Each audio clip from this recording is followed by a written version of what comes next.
Hello, everybody. Today I'm here with Liz, my daughter, and we are going to talk about something that's going out there and became viral about a TikTok savvy investor. That she was labeled greedy, she said, because she bought the second property. And she says it revealed kind of a gender stigma that doesn't appear in male counterpart stories. So I want to talk about this a little bit because, we talk about real estate investing being a male-dominated field, especially when it comes to landlords and so forth. And I agree for certain parts of it, but I'm not totally in agreement with that. And let me tell you why, because of my own experience. I started investing in real estate back in 1987, in the 80s, guys, when Ronald Reagan was president. That's how far back we go. And I came from another country as well, so you're probably wondering about my accent. I'm actually originally from Italy. And I came here to this country with no preconceptions about anything, without feeling, I'm from another country, I'm a woman, I'm a minority, and I should be worried about really taking off in any business venture. I was always entrepreneurial from when I can remember, so that was always in my blood. And I remember the first thing I saw when I got off at JFK Airport coming from Italy and I landed, it was the beginning of September 1985. I stepped out and I was like, oh my God, it's like in the movies. The cars are big, everybody honks. Well, granted, it was New York. And the buildings are bigger and the roads are wider. And that I was in awe of this. But I also was in awe about the opportunities, about what this country can offer to everybody, no matter what your background is, no matter who you are, what your money level is, and so forth. And I understood that just by as soon as I stepped out of JFK. And I made that my own. So when I got into real estate, I actually started as a real estate broker in Hawaii in 1987. I became an investor in 91, although I'd done some house hacking in Hawaii. But I never thought for a moment that I was at a disadvantage as a woman. And I never thought really that I had to prove something different. And acquire any type of victim mentality. So I'm going to ask Liz here, since she's on the younger generation of investors and also as a woman, what do you think about this, the statements I just made? I think, and going back to the one that was called greedy, I think there's trolls out there. It was TikTok. I mean, there's trolls, people that are going to purposely comment just to troll you and bring you down. I've had it on my own. I've had it on my own social media, even before I was really going or anything, just to even say, who are you? I think it gives into, like you said, it's all how you think about it.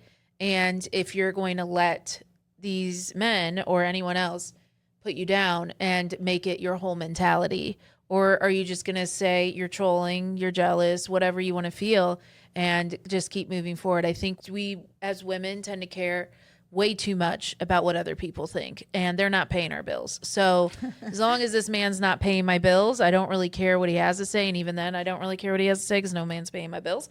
But I think it's just at the end of the day, they worry too much. And if you're going to let that be the reason you don't move, and not her, because obviously she's buying anyway, but to the women that are worried about it being a man's world, when has that ever stopped us before? I mean, real estate now is made up of over 30% women, whereas when I just started 10 years ago, it was at 5% real estate investing. And so I agree with you. I think it's all what you make of it. And if you're going to give in to what people say, then this isn't the field for you, because you're going to hear it all the time. You're going to have men talk down to you all the time. They're going to tell you to get out of here. This is a boys' club. We've heard it all. Yes. They're going to pat you on the head. We had a lady do that. I wish someone would. Where she was pat on the head, and she was a huge GC for a major company. So I think it all comes down to you and your value and your confidence in yourself, and I wouldn't worry about it. And it's just my opinion. Yeah, I agree. It's like, yourself, right? You know who you are, you know your value. And if you don't, that's really where the work should start. Yes. In really saying, I know what I want. I believe in what I want. I'm not going to let anybody dictate what I want.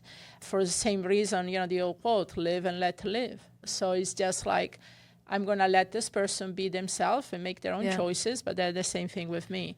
And so the fact of being greedy, I don't really think. Now, there is some of our students, actually one of our coaches, she says, I'm a property hoarder. But she actually makes fun of that, because she said, yeah, I'm supposed to wholesale, but I keep all of them. And she right now owns over 50 properties. But there's nothing wrong with that. Well, I also think in today's age, most people do prefer to rent. They don't want to be, like in my case, I prefer renting. Owning, it wasn't fun. So for me, and personally, which is funny because I'm in real estate.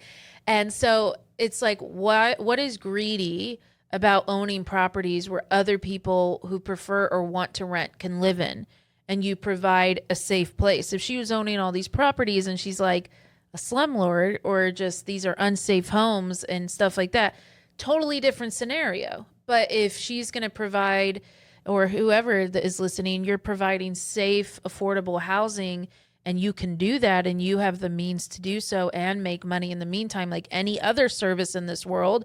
You're not asking janitors to clean for free. You're not asking teachers to teach for free, although I do think they should be paid more.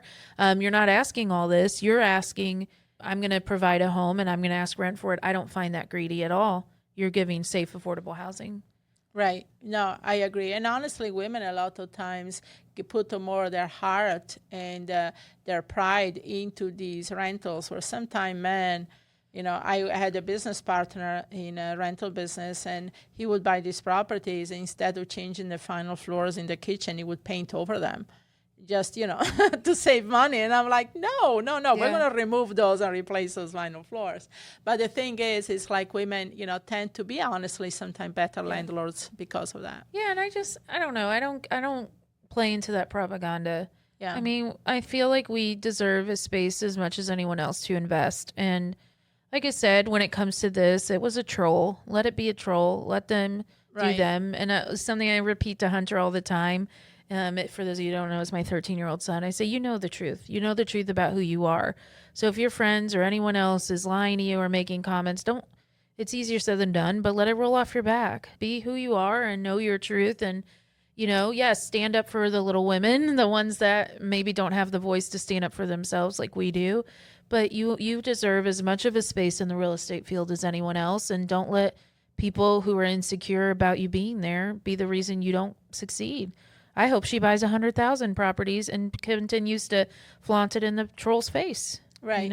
Yeah, and that's the thing is like, you are who you are, your value. And the thing is what I did over my career, of course, I ran into a lot of situations where, the men kind of pushed me on the sidelines, especially 30 years ago or more. But the thing is, like I said, I never looked at that as a negative thing. If anything, I looked at it as a positive thing because it got me out there, and I just had, be myself. And, when I started going to auctions, and I was the only woman at the auctions, they were all men, and they're all boys club, they all knew each other, and here I am, I come in and say, which is she? I started making friends with them, I started talking to them, I started picking their brains. I had an art gallery, so I would invite them to my gallery openings.